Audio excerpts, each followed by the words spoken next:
Hi friends, good evening. ಇವತ್ತು ನಾವು TET ಪರೀಕ್ಷೆಗೆ ಅತ್ಯಂತ ಮುಖ್ಯವಾದ ಅಂಶಗಳಲ್ಲಿ ಬೋಧನಾ ಉದ್ದೇಶಗಳ ಕುರಿತು ನೋಡೋಣ. ಅದರಲ್ಲಿ NCERT ಪ್ರಕಾರ ಬೋಧನಾ ಉದ್ದೇಶಗಳು 4. ಅವುಗಳೆಂದರೆ ಜ್ಞಾನ, ತಿಳುವಳಿಕೆ, ಅನ್ವಯ, ಕೌಶಲ್ಯ. ಹಾಗೆ ಜ್ಞಾನದಲ್ಲಿ ಬರುವಂಥ ವರ್ತನಾ ಪದಗಳು ನೋಡೋಣ. ಗುರುತಿಸುವುದು, ವ್ಯಾಖ್ಯಾನಿಸುವುದು, ಸ್ಮರಿಸುವುದು, ನೆನಪಿಸುವುದು, ತೋರಿಸುವುದು.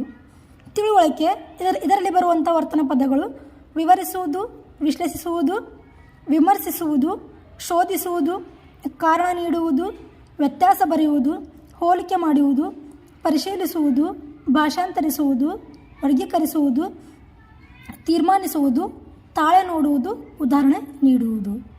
ಅದೇ ರೀತಿ ಅನ್ವಯದಲ್ಲಿ ಬರುವಂಥ ವರ್ತನಾ ಪದಗಳು ಅನ್ವಯಿಸುವುದು, ಊಹಿಸುವುದು, ವಿವೇಚಿಸುವುದು, ಸಮಸ್ಯೆಯನ್ನು ಗುರುತಿಸುವುದು, ಕಲ್ಪಿಸಿಕೊಳ್ಳುವುದು, ನಿರ್ದೇಶಿಸುವುದು, ತಪ್ಪುಗಳನ್ನು ಗುರುತಿಸುವುದು, ಸ್ಪಷ್ಟೀಕರಿಸುವುದು, ವಿಶ್ಲೇಷಿಸುವುದು. ಹಾಗೆ ಕೊನೆಯದಾಗಿ ಕೌಶಲ್ಯ ಇದರಲ್ಲಿ ಬರುವಂಥ ವರ್ತನಾ ಪದಗಳು ಓದುವರು, ಬರೆಯುವರು, ತಯಾರಿಸುವರು, ಗುರುತಿಸುವರು, ಚಿತ್ರೀಕರಿಸುವರು. ಹೀಗೆ TET ಪರೀಕ್ಷೆಗೆ ಅತ್ಯಂತ ಮುಖ್ಯವಾದ ಬೋಧನಾ ಉದ್ದೇಶಗಳು.